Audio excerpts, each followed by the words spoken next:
Assalamualaikum warahmatullahi wabarakatuh.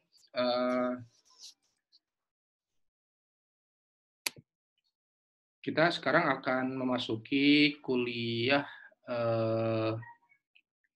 ekonomi UMKM ya dan koperasi, kuliah kelima. Saya share screen dulu. Absennya bisa di chat sampai pukul 4:20 ya.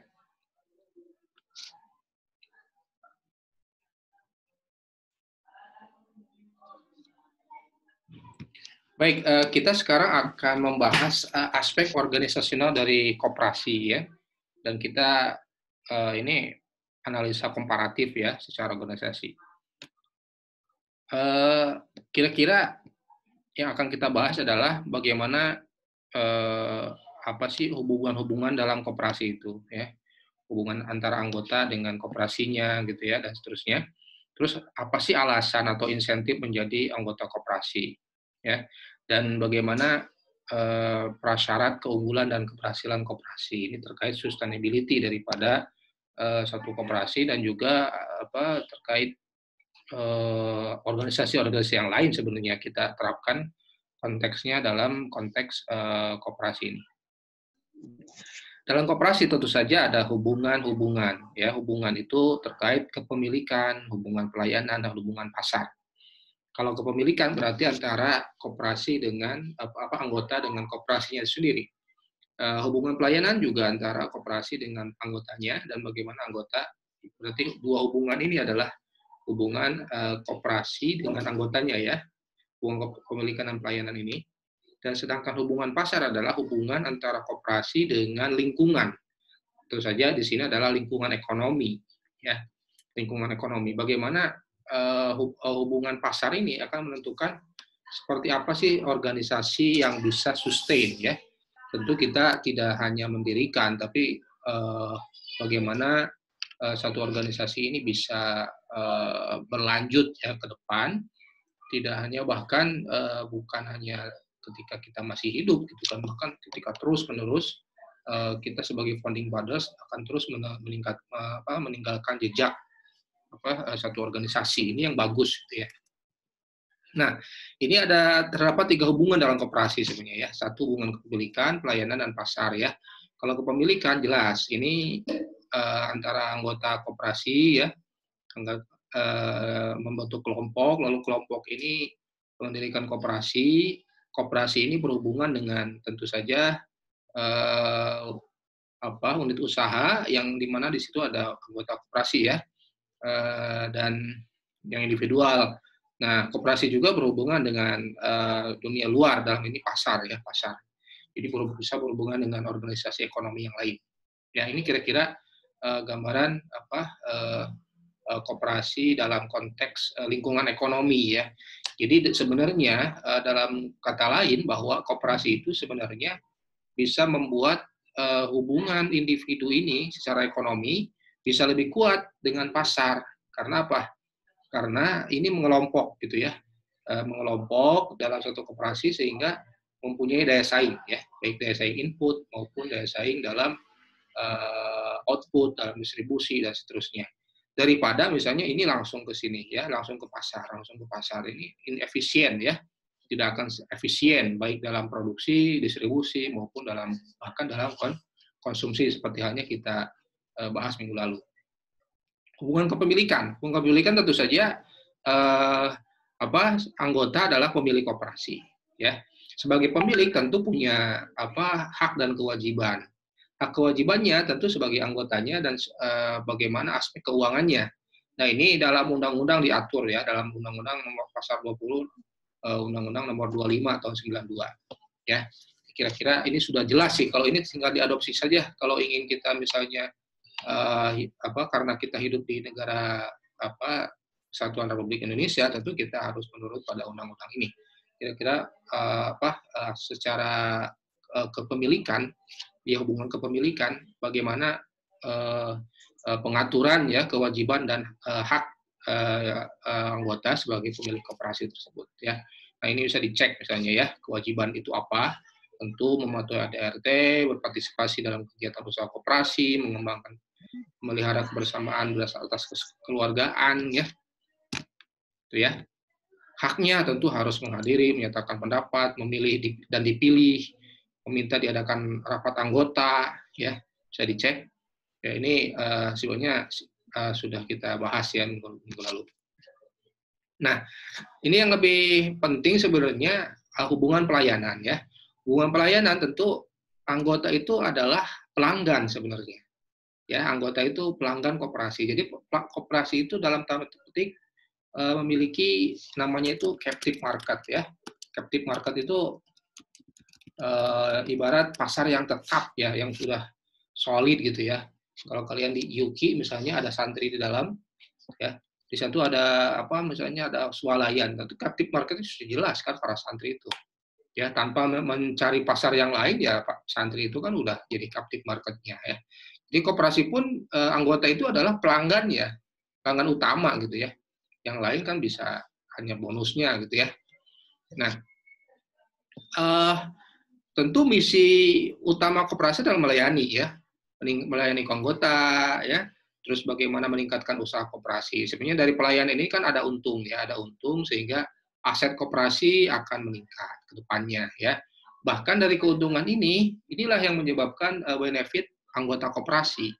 Nanti akan kita bahas, seseorang punya motivasi ingin ingin tetap berada dalam organisasi itu tentu saja kalau benefit ya, kalau benefit berada dalam organisasi itu lebih besar daripada cost yang dikeluarkan.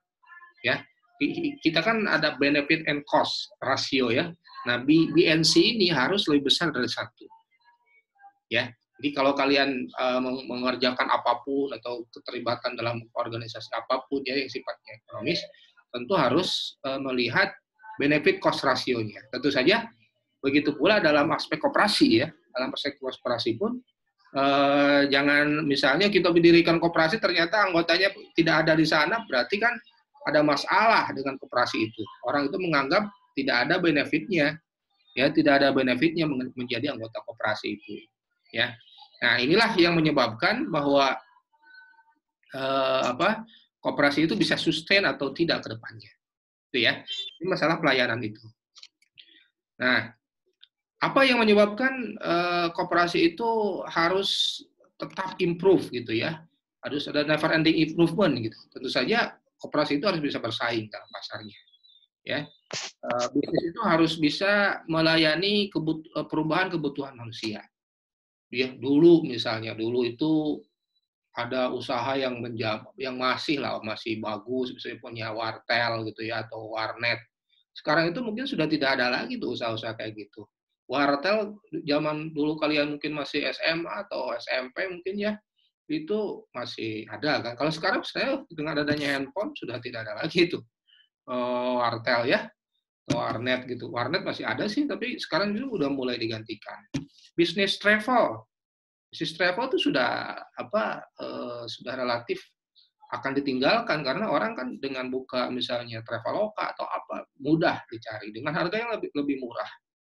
Ya, jadi kita itu harus adaptif ya. Ini pelajaran buat kita. Kita itu bukan memotret masa kini atau bahkan memotret masa depan. Itu hanya jadi informasi. Yang lebih penting adalah bagaimana memforecast masa depan. Itu yang lebih penting ya. Cari bisnis-bisnis yang akan jadi multi-bagger gitu ya, akan jadi besar ke depannya. Ya, misalnya ke depan itu ya kalian harus bacalah dari proyeksi-proyeksi ke depan itu akan bisnis apa sih. Jangan dibayangkan misalnya ya sekarang itu saya punya mahasiswa ya di IPB misalnya atau di bahkan mahasiswa pasca gini ya. Saya tanya, "Kenapa cita-citamu?" Cita-cita saya mau jadi YouTuber, Pak. YouTuber tuh YouTuber ternyata bisa lebih menghasilkan sekarang. Ya. Sekarang itu iklan sudah beralih dari mana? Dari TV sekarang ke YouTube ya. Jadi iklan itu sudah beralih. Ya kalau kita lihat iklan kan banyak sekali sekarang di YouTube.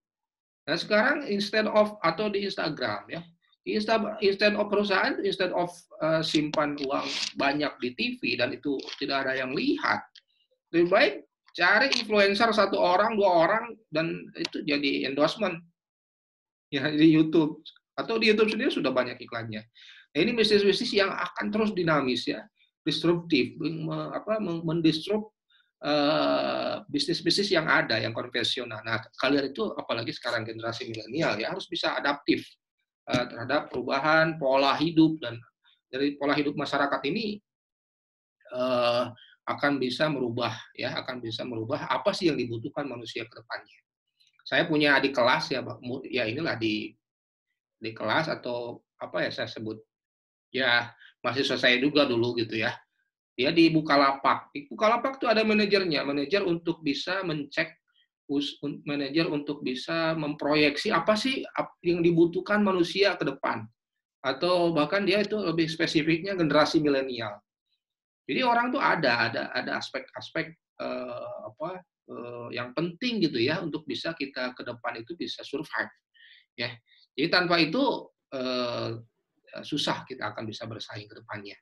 Koperasi juga sama, ya harus adaptif ke depan. Misalnya ada objek wisata di mana gitu ya, kita kemas dengan yang sifatnya instagramable gitu ya, terus manajemennya yang bagus dan seterusnya, sehingga bagi masyarakat ini akan tetap dibutuhkan dan akan itu memang akan ngetren gitu ya di masa mendatang. Ya itu kira-kira kalau kita ingin bisa survive dalam berusaha ya, tidak hanya koperasi tentu saja. Nah, ini yang terkait hubungan yang kedua tadi, ada hubungan pasar ya. Pasar tentu saja terkait permintaan dan penawaran ya, pertemuan kurva supply dengan demand ya. Pasar ini banyak, ada pasar barang, ada pasar tenaga kerja, ada pasar uang ya, atau pasar modal. Kalau pasar uang jangka pendek, bank itu di pasar uang, pasar modal di bursa efek gitu ya, dan pasar luar negeri. Nah, ini harus kita tentukan dulu pasarnya. Kita pasar apa nih? Ya, pasar mana? Ya, terus pasarnya mau apa yang kita garap di pasar mana gitu kan? Kita tentukan dulu pasarnya, dan bahkan di pasar ini pun akan menentukan segmentasi marketnya siapa yang akan kita target ya.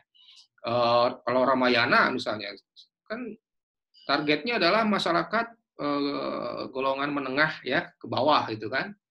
Atau kalau Yogya mungkin menengah. Kalau ini yang lebih tinggi lagi ada misalnya ya. Nah, itu ada segmentasi pasar itu penting. Tanpa itu kita apa yang disasar gitu. Susah ya. Jadi ya kita harus menentukan dulu bisnis proses kita itu value proposition-nya ke siapa ya. Kita berhubungan dengan siapa. Stakeholder-nya siapa. Itu kira-kira ya.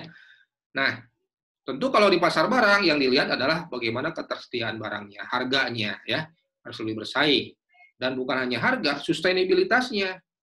Ya, kita menentukan sayur misalnya. Kalau kalian belajar terkait sayur, eh, sayur itu ya jangan kira sayur itu sebenarnya marketnya yang kita harus kunci duluan.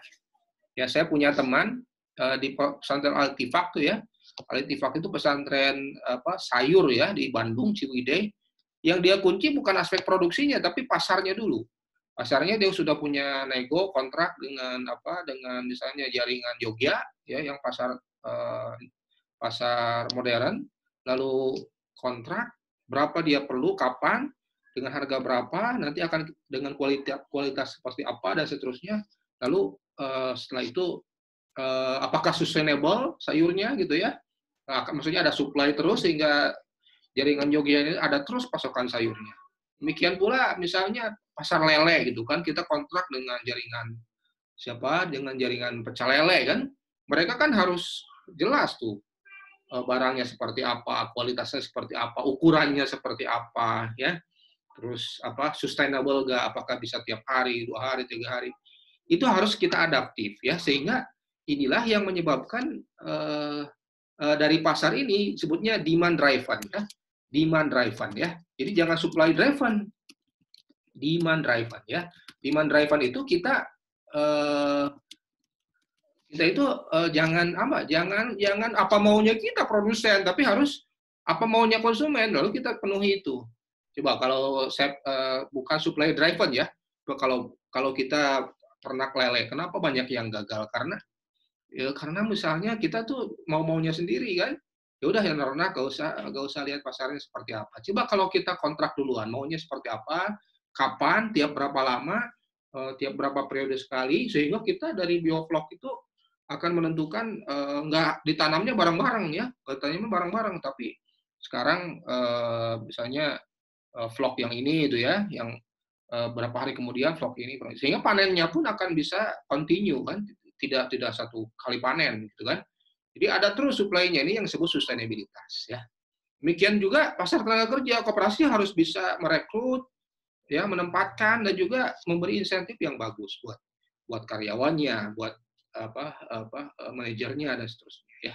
Nah, di pasar uang tentu kalau ini koperasi simpan pinjam harus lebih bagus juga ya, koperasi memberikan bagi hasil yang menarik ya, pelayanan yang menarik. Tidak harus koperasi sebenarnya, apapun bisnis kita, kalau kita ingin bersaing dalam bisnis tentu harus kita bisa cek nih pasar barang, pasar tenaga kerja, pasar uang tuh harus bisa kompetitif ya. Nah, ini yang saya sebut insentif ya. Ingat bahwa insentif itu adalah dorongan kita ingin menuju satu titik atau dorongan kita tetap berada dalam titik tersebut, itu insentif ya. Nah, lawannya adalah disinsentif. Nah, insentif ini harus lebih banyak daripada disinsentif ya. Nah, misalnya dari keunggulan inilah yang disebut advantage, sehingga kalau misalnya orang melihat ada keunggulan masuk ke satu perusahaan atau koperasi dan mereka melihat di situ ada keuntungan buat mereka, ada masuk ya. Sebaliknya kalau ada kelemahan tentu ini buruk bagi mereka, sehingga yaudahlah, tidak, yang lain tidak akan masuk, bahkan yang ada akan keluar.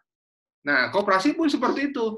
Jika advantages lebih besar dari disadvantages, maka yang lain akan masuk, yang ada akan tetap ya, atau kegiatan usaha juga akan semakin meningkat.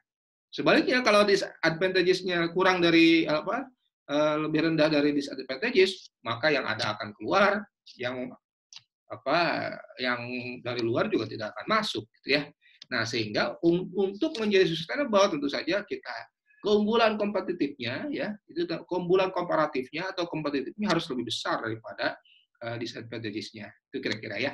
Nah, ini sebagai pelajaran buat kita gitu. Kalau ingin mendirikan bisnis, mendirikan organisasi, kita itu harus memberi insentif yang lebih ya kepada anggota kita. Ya. Nah, ini kalau pemerintah juga berhaluan seperti itu, maka insya Allah bisa lah gitu ya, untuk bisa mendorong koperasi itu sehingga bisa diminati oleh masyarakat. Ya. Sekarang sebenarnya sudah banyak ya koperasi-koperasi, cuman kita tidak tahu saja. Ya. Ya, contoh manfaat bagi anggota, misalnya pemasaran hasil produksinya dengan nilai jual yang lebih tinggi dan stabil. Kalau kita peternak lele, misalnya ada koperasi, kalau tanpa koperasi kita nggak tahu nih jualnya kemana. Yang ada tengkulak masuk ke sana dengan ditawar harga yang serendah-rendahnya, kan bisa seperti itu. Nah, dengan adanya koperasi tidak, tampung dulu. Ya, saya kemarin ke Sulawesi, itu ada koperasinya dulu. Tanpa itu, pabrik coklat ini akan semena-mena menentukan harga. Tapi kalau koperasi, simpan dulu di gudang, lalu di gudang berapa ton coklatnya, baru koperasi ini yang bernego kepada dengan pabriknya ya, dengan pabriknya. Jadi itu seperti itu ya.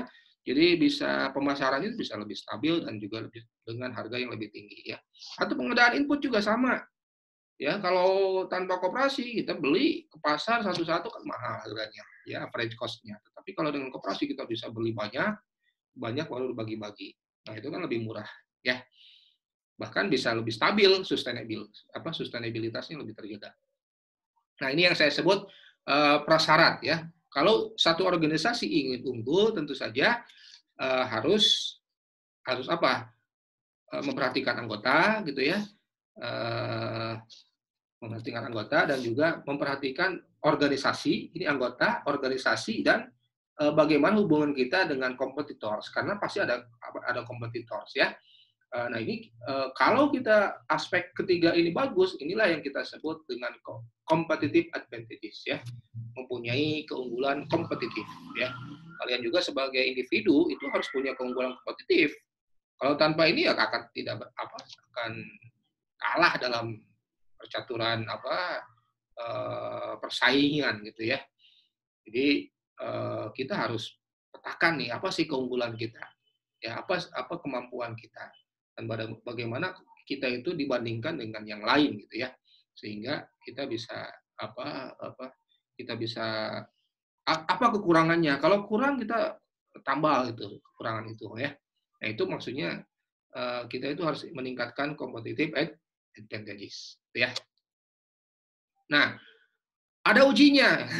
Ini sebenarnya banyak ya, uji-uji ini kan uji apa competitive advantages. Harus diuji nih, kalau koperasi tentu saja ujinya uji pasar ya, market test, dan uji partisipasi. Ya, uji pasar dan uji partisipasi. Kalau uji pasar tentu manfaat koperasi harus lebih besar dari non koperasi. Kalau uji partisipasi, manfaat koperasi bagi anggota harus dirasakan. Ya, lebih jangan kebanyakan biayanya, kok ini jadi anggota koperasi malah kebanyakan biaya, manfaatnya apa gitu kan? Itulah yang menyebabkan koperasi itu banyak kolaps. Ya, benar-benar unggul satu organisasi itu jika apa? Anggota pemilik koperasi itu benar-benar melaksanakan hak kewajibannya. Anggota merupakan pengguna utama pelayanan dan penerima manfaat koperasi. Ya, jadi harus harus benar-benar bekerja gitu kan, teremployed resources itu bisa benar-benar efisien untuk bisa dijaga gitu ya. Nah, ini apa sih potensi keunggulan itu?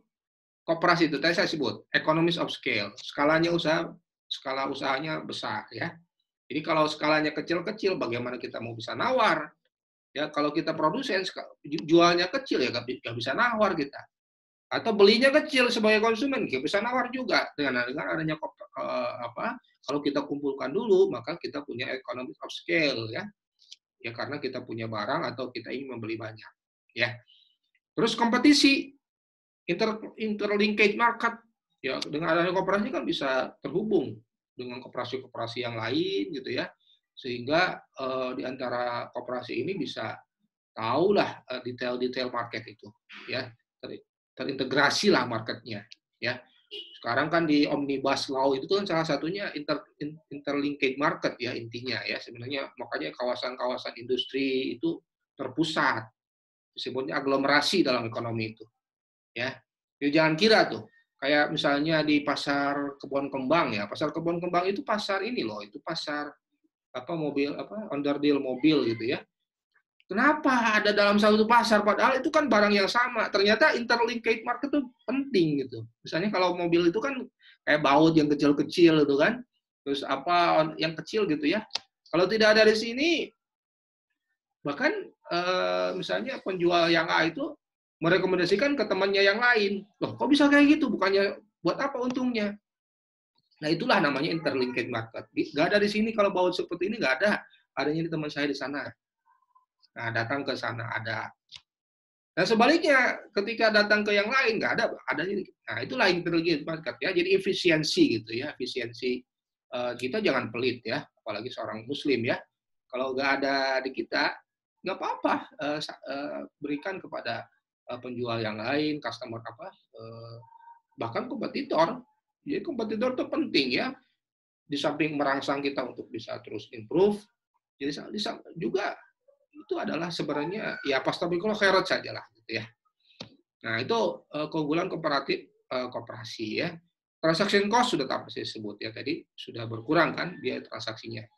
Reduksi terhadap risiko ketidakpastian sudah pasti ya, karena kalau dengan koperasi, kalau skalanya besar baru bisa diperjualbelikan juga skalanya lebih luas ya, sehingga risiko-risiko barang ini tidak bisa diserap, barang kita tidak diserap kalau dengannya individual itu akan tereliminasi. Itu ya. Nah, ini persyaratan umum harus efisien ya.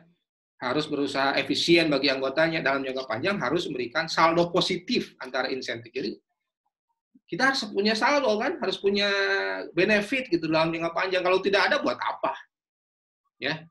Misalnya ayo berusaha kita, insya Allah dalam 10 tahun ke depan kita akan punya usaha yang besar gitu ya, bahwa misalnya di koperasi pasar nih, di pasar Luliang ini nanti toko-toko itu akan milik koperasi, kita itu punya passive income ke depannya. Jadi tidak usah lagi misalnya, ya adalah misalnya per bulan ada passive income berapa persen gitu ya, atau misalnya 500.000 per bulan. Nah itu kan benefit buat anggota koperasinya. Awalnya mungkin berat, kita harus cicil apa misalnya buat beli satu properti di Pasar Luiliang gitu ya. Setelah terkumpul semua, diakuisisi properti itu milik koperasi bareng-bareng, lalu kemudian sewakan kepada yang lain. Ya, hasil sewanya bagi bareng-bareng. Bahkan ini bisa diwariskan nanti ke anak cucu. Nah itu penting kan seperti itu. Jadi dalam jangka panjang itu harus bisa ada benefitnya gitu, bukan hanya short term ya, jangka pendek. Ya. Nah kalau koperasi tidak bisa melakukan itu, maka tentu saja ini keanggotaan koperasi perlu dipertanyakan. Bahkan koperasinya juga harus dipertanyakan. Ini benar-benar nggak koperasi.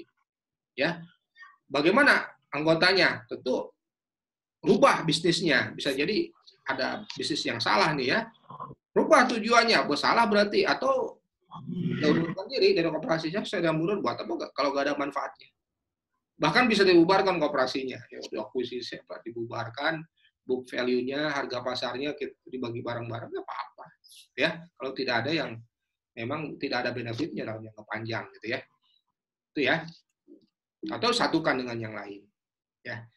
Ya, itu kira-kira secara ekonomi bahwa inti dari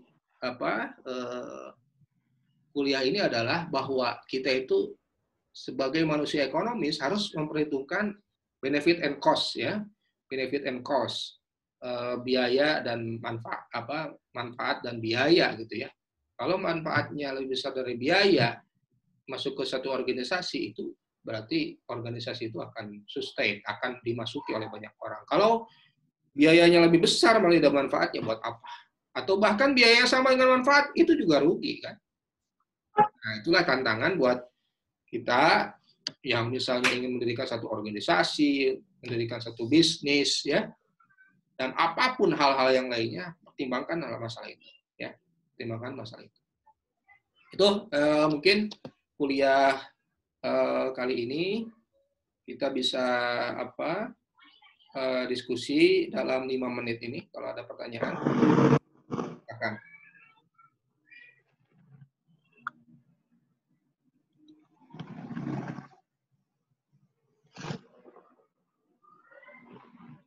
Ini hanya 10 orang ya.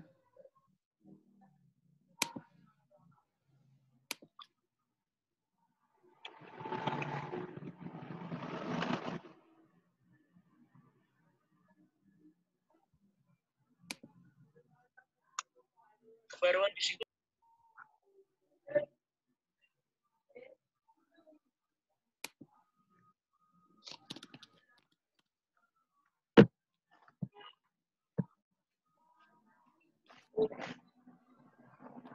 Oke, kalau ada pertanyaan, kalau tidak ada kita akhiri.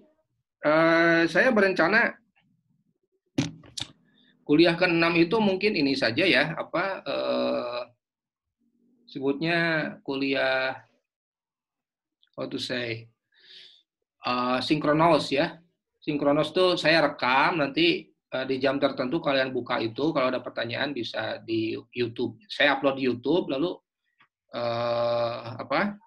kalau ada pertanyaan bisa di link YouTube-nya, dan kalau bisa dalam waktu tertentu bisa di WA grupnya. Untuk kuliah ke-6 ya, karena kan mestinya kemarin saya ternyata ada urusan yang lain hari Selasa.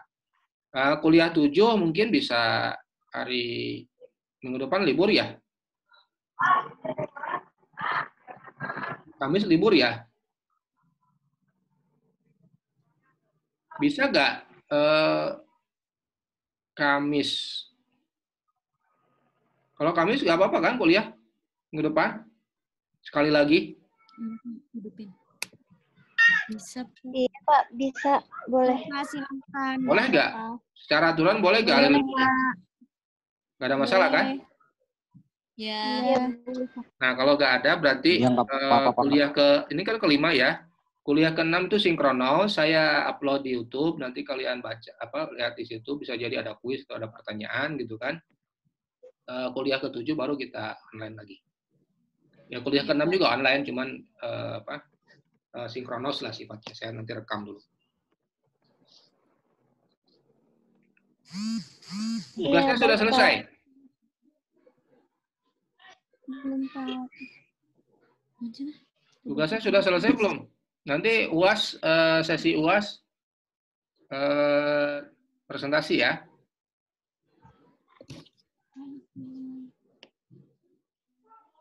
Mudah-mudahan inilah COVID-nya ini. Oke, ada pertanyaan? Kalau tidak ada, kita akhiri. Nanti saya upload juga di YouTube. Kalian bisa cek lagi. Kalau tidak ada, kita akhiri sampai Pak, di sini. Pak mau Ya? tanya dong. Ya, Pak. Nah, ini tugasnya tugas apa Pak? Dari kemarin ini teman-teman juga masih menanyakan tugasnya tuh yang mana gitu. Kok nggak dicek? Dari kemarin soalnya teman-teman masih pada nanya-nanyain ini tugasnya yang mana punya Pak Iqbal ini. Nanti saya kasih ya deskripsinya ya. Saya udah bicara, kalian nggak dengarkan. Ya, nggak lihat YouTube-nya ya. Nanti saya ini ya, saya kasih tugasnya ya. Di YouTube aja lah ya. Di ini aja ya. Di WA Group ya, biar saya tulis ya. Oh iya Pak, baik. Terima kasih.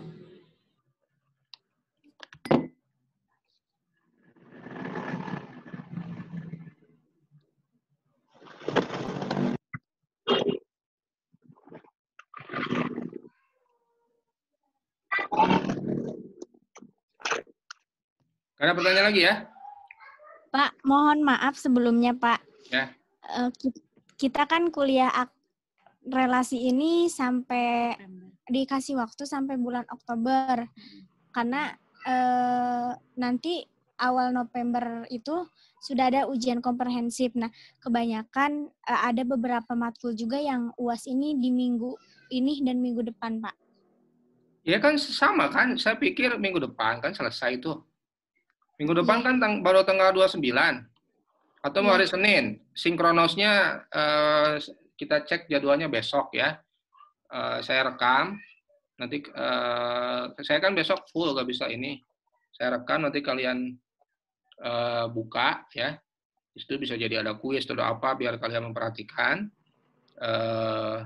Kemudian kuliah terakhirnya seperti ini lagi. Cuman kan karena libur, berarti harus dicari jadwal yang lain ya. Harus jadwal Ya, yang Pak, lain baik. hari apa? Senin atau Selasa gitu ya. Ya, Pak. Jangan Senin lah kalau bisa. Selasa juga. Saya juga full sebenarnya minggu depan itu.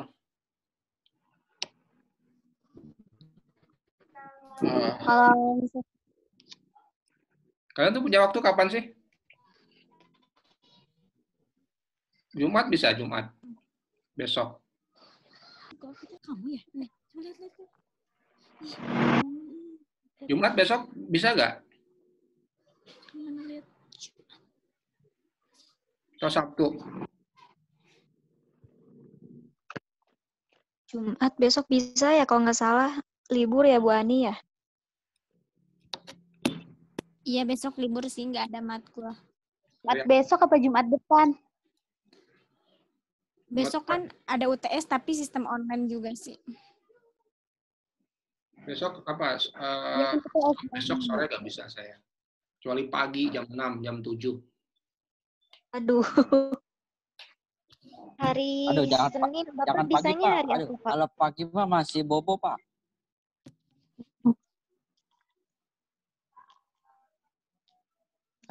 Sesuai jadwalnya aja gimana? Siang aja nggak apa-apa, yang ambil di hari apa aja, penting siang jangan pagi. Ya kan jadwal biasanya ini kan Selasa sore. Udah minggu depan Selasa saya ada GD ya. Selasa pagi. Malam juga apa-apa. Malam kalau mau jangan malam saya nggak ngajar juga. Jangan kira ya saya tuh lebih saya ngajar pasca juga ya. Oke. Cobalah ditentukan kalian waktunya kapan, nanti saya menyesuaikan. Kalaupun enggak, saya tinggal sinkronos saja ya. Saya rekam, nanti kalian buka di situ ya. Kalian coba buka bisa waktunya kapan, entah itu mau sinkronos atau dengan Zoom meeting ya.